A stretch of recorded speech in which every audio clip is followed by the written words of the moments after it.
Joining us live here to discuss is our law enforcement analyst, former King County Sheriff John Urquhart. We are always so glad to have you. Thank you. Especially on days when things seem so complicated. So first of all, when you look at both of these two shootings, federal shootings of American citizens, are there red flags for you? And if so, what are they? Well, the red flags are that they're not going to be investigated fairly. They're not going to be open and transparent because they've basically forced out the Minnesota investigators. So people are not going to have any confidence in whatever conclusions they come to. And how big of a problem is it when we hear sort of this narrative immediately after a deadly shooting, and then it doesn't match up with the facts that the American people can see with their own eyes? I know it's not just a narrative. It's wrong. It's facts that are absolutely not true. And we've got the videos. People could look at it and make their own decision. Take the politics out of it. Just look at the video and come to your own conclusions. And the only conclusion you can come to is that he wasn't doing anything wrong.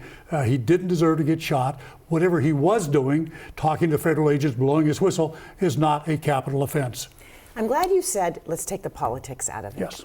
Because isn't this just a matter of right and wrong, of what we see, what's real, what's the truth versus what's not factual? I mean, it's not really about politics, is it?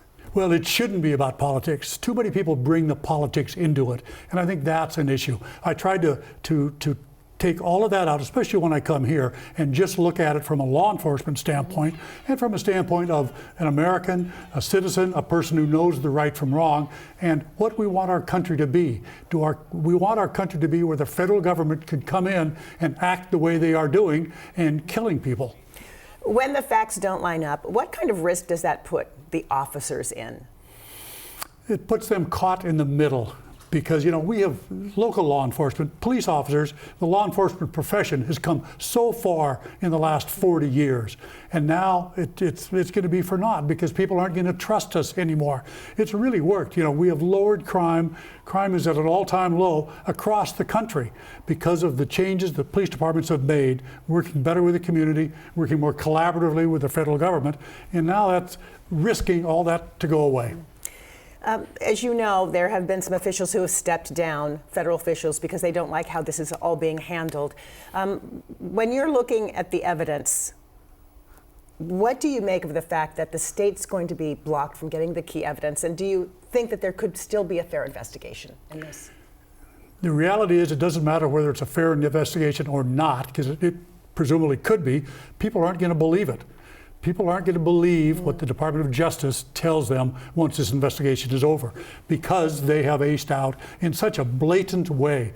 Remember, the Minnesota authorities brought in a judge's order allowing them onto that crime scene, and the ICE officials that were there ignored it, wouldn't let them in.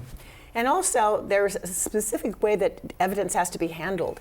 And that chain, there's no confidence in how the evidence has been handled, where it is, who has it, if it's stuck to what would be legally admissible. There are all kinds of problems around the evidence as it exists, isn't there? There's all kinds of problems around evidence collection, or at least there could be. And we don't know whether it was done correctly or not. Also, remember, the federal government investigates different crimes than local investigators do. Civil rights violation versus murder. Right. The elements are different. What they need to collect is different. And typically, the federal government defers to the local authorities to file the first charges before any federal charges are filed. Well, that, at this point at least, is out the window. There have been increasing calls to defund ICE. It makes me remember when people were calling for us to defund the police. What are the pros and cons to defunding ICE? Well, it's been said that the three stupidest words in the English language were defund the police. Yeah. So I'm real hesitant to do that. By the same token, they've thrown money at ICE, the Trump administration has, like a drunken sailor. They've just given it so much money. It could be pulled back. And that's, I think, what the Democrats are trying to do right now and not really affect the job that they do. But it sends a message. Watch yourselves or we will defund you more. Because what they're doing now is not right.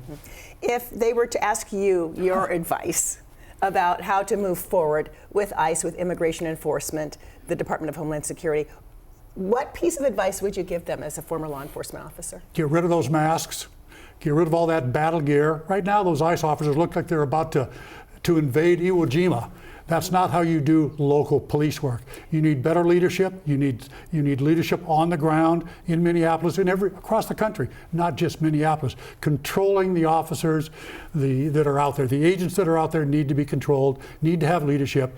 There's got to be accountability. They're running roughshod over civil rights, over the Constitution, and their uses of force. Way off the deep end. And I'm out of time, but you brought up masks. There's legislation in our state pushing to ban masks. Is that legislation you support? Oh, absolutely, 100%. Why? It's not going to affect it because people don't want their police officers covering their faces up. They look like well, whatever you want to call it. It's just not the way to do police work. Well, immigrants would say it's scary and it's traumatizing. It's scary to me. It's traumatizing to me. On all the protesters that are out there, you don't want your police officers wearing masks. There's no reason for it other than intimidation. It's an intimidation tactic that they are using, and it should stop. Opponents would argue that it puts officers at risk. So with that, we're going to have to leave it. It does not. Okay, we will continue that conversation at another time for sure. Right. Absolutely.